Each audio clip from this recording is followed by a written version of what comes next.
Okay, guys.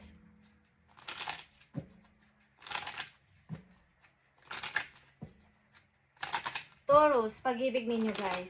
Sa mga Taurus. Kung ikaw ay Taurus, para sa iyo ang reading na to today. Sa inyong pag-ibig, tingnan natin. Sa mga Taurus.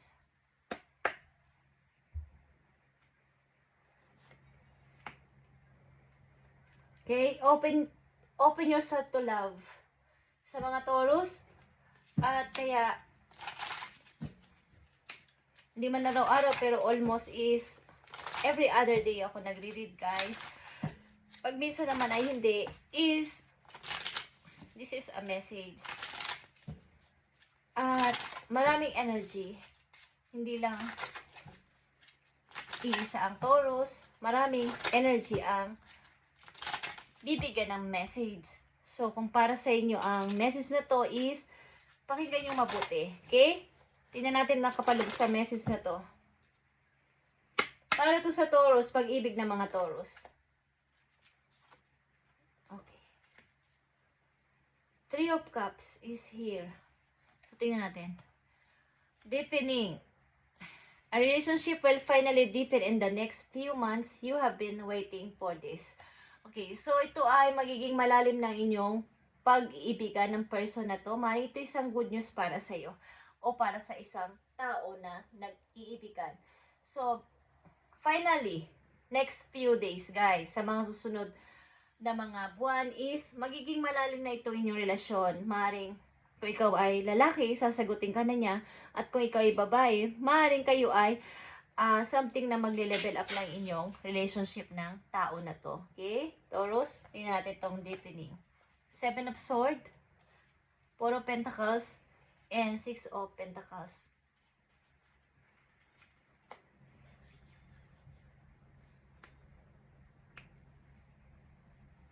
So, maaaring ito, guys, ay kumbaga, ang relasyon na to ay matagal na. Ito ay on and off relationship.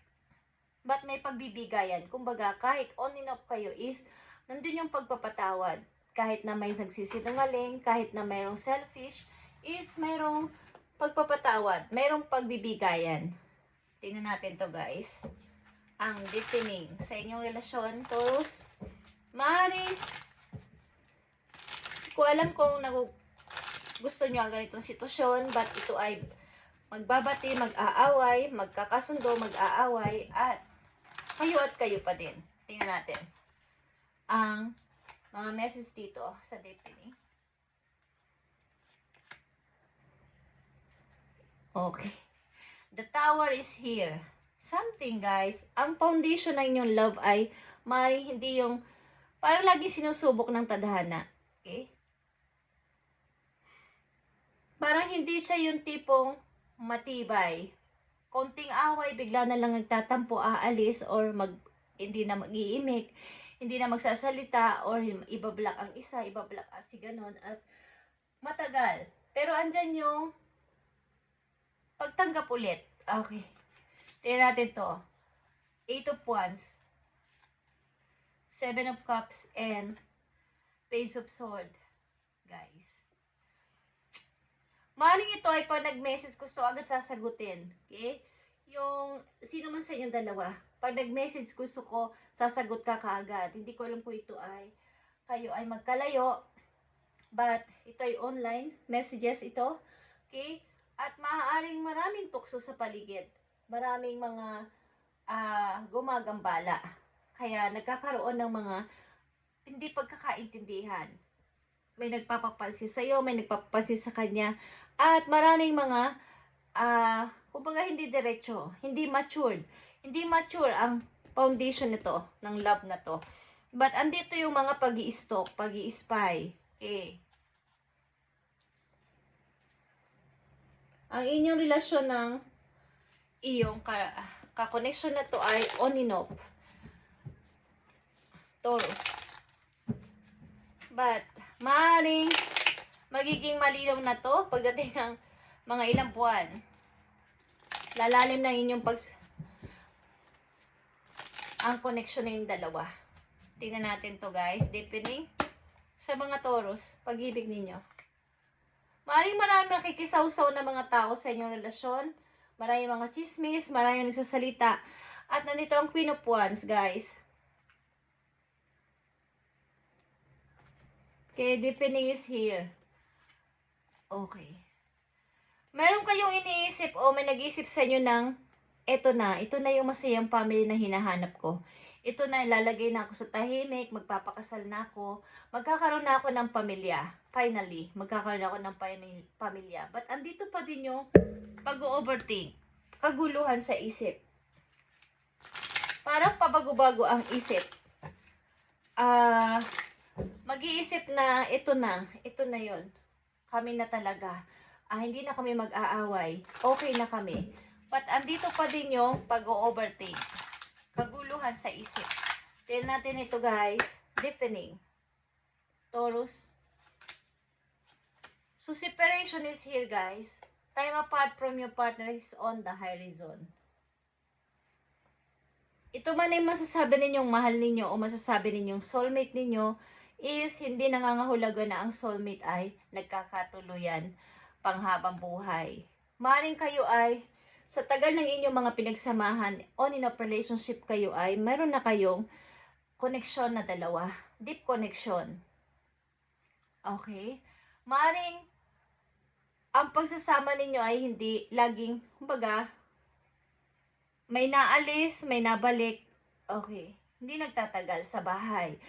At maaaring isa sa inyo dito ay mayroong gusto pang gawin sa buhay. Ko alam kung ilan sa inyo gusto pang mag-travel.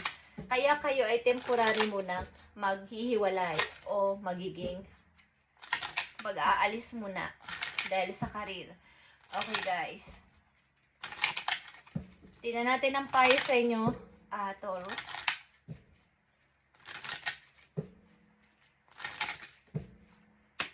Payo sa mga Taurus ayon sa kailang sitwasyon, please. So, andito ang transformation, guys. Taurus, at ito ay snake. You will be shedding old skin and emotion and transforming them into something bigger and better. Change in the wind. And you are at the center of it all as the catalyst. To smoothen the process, make sure that your intentions are clear and that you move forward with hope. So, gusto mo mangyari sa buhay mo, paano ba ako magiging bagong Taurus? Naibabagot na rin ako sa pagiging ganito ang aking pananaw. Kumbaga, babalik, away bati, pero andito pa din ako. Mahal ko pa rin siya at andito pa din yung pag-asa na maging okay kami dalawa. Pero dumadating yung time sa inyong isip, behind ng inyong back ng inyong isip, kaya may pag-overthink dito na ito na ba talaga ang gusto ko maging kasama habang buhay. At maring kailangan nyo mag-transform. Okay? Katulad ng mga superhero, nagta-transform. Okay? Yung inyong old skin, yung inyong emotion, kailangan ninyong palitan ito. Sapagkat may mga magaganda pang paparting sana sa inyo is nauudot at nauudot dahil sa pag-ibig na to na pinagpapatuloy ninyo na doon at doon din naman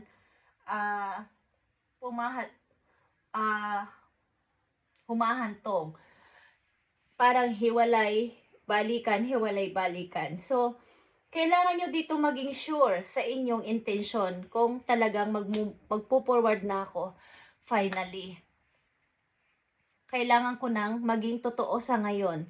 Kailangan ko nang maging seryoso sa pag-move on, sa paglimot sa kanya, sa pag-iwan muna sa kanya. Contemporaryong hiwalay muna is tingnan nyo muna ang sarili nyo sa ngayon, Taurus, at bigyan ng maraming porsyento sapagkat nasasayang ang inyong energy dito at ang inyong panahon kung ito'y inyong bibigyang pansin lagi dahil on and off relationship kayo. So, ito na yung tamang time. Kung kayo ay temporaryong hiwalay muna, is kailangan mo muna mag-focus sa iyong sarili at harapin ang mga magagandang bagay pa na paparating sa iyo.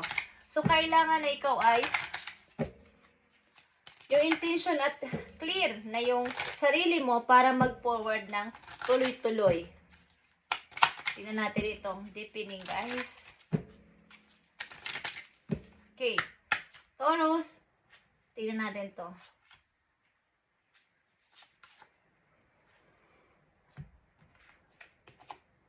Poverty. Okay. Kailangan nyo ng pagbabago. Okay, guys. Kailangan nyo ng changes sa inyong buhay. At iniisip nyo rin na maiba naman ang inyong pamumuhay. Kung kayo ngayon ay parang absent daw ng pagdating ng money, gusto nyo namang makaangat sa buhay. So, dito muna kayo mag-focus, Taurus. At andito ang lovers. Talagang kayo ay masaya sa person na to kahit ganito ang sitwasyon nyo, guys.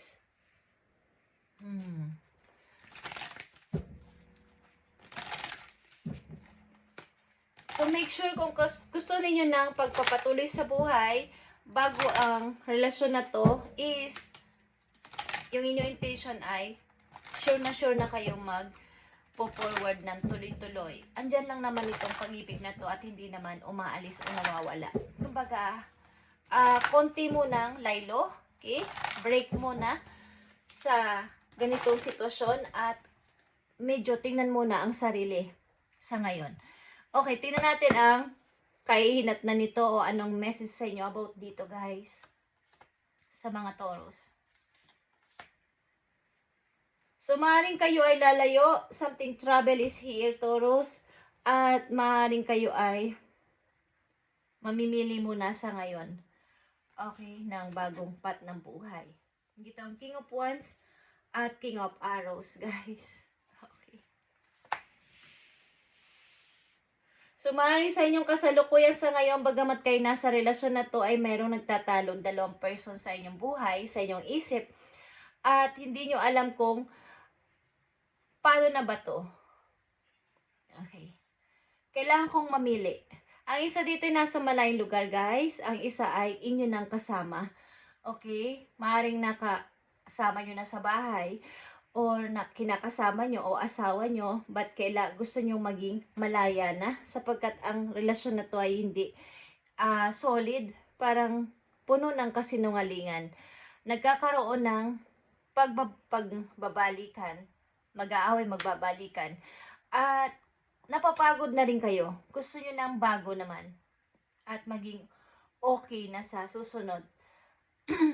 So, maaaring ito ay online. Okay, meron kayong nakilala online at hindi ko alam kung kayo ay balak bisitahin ito, Taurus, o kayo mismo ang bibisita sa kanya. At maaaring may pagta-travel dito mangyayari, guys. Maaaring ang pag-ibig na to ay hindi maayos at gusto mo lang naman ng masayang family. Magkaroon ng masayang pamilya na masasabi, tahanan ba? Na may kasamang mahal sa buhay, na iintindihin ka, mauunawaan ka. At kaya may pagtatalo dito sa isip mo is, andito pa yung una muna karelasyon. But, maaaring kayo ay magsiseparate nito, kaya lang ang tao na to ay lagi ka pa rin titingnan. Okay? Lagi ka pa rin titingnan nito. Lalo na kung kayo kasal at magsiseparate lang, na wala namang legal na pag-uusapan, is maaaring i-stock ka nito. Guys, may pagka-agresibo ang tao na to. Okay? Taurus, thank you and God bless sa inyo lahat, guys. At inulit ko, happy birthday pa rin sa inyo sa mga nagse-celebrate ng kanilang kaarawan, guys. Okay? Ipagpatuloy nyo to kung kayo ay may pagdududa, pag-overthink. Kayo ay mag-pray at itanong nyo kay God kung ano at sino ang dapat ninyo ditong piliin. Sapagkat ito ay maaaring napapagod na rin kayo sa ganitong klaseng relasyon na laging mag-aaway, magkakasundo ulit. Okay? So, andito din naman ang snake o transformation, guys. So, kailangan niyo mag-forward ng tuloy-tuloy kung gusto niyo, kaya lang kailangan niyo maging sure sa inyong intention at maging clear ang inyong puso kung kayo talaga ay balak mag-forward ng tuloy-tuloy. Okay? Taurus, thank you and God bless.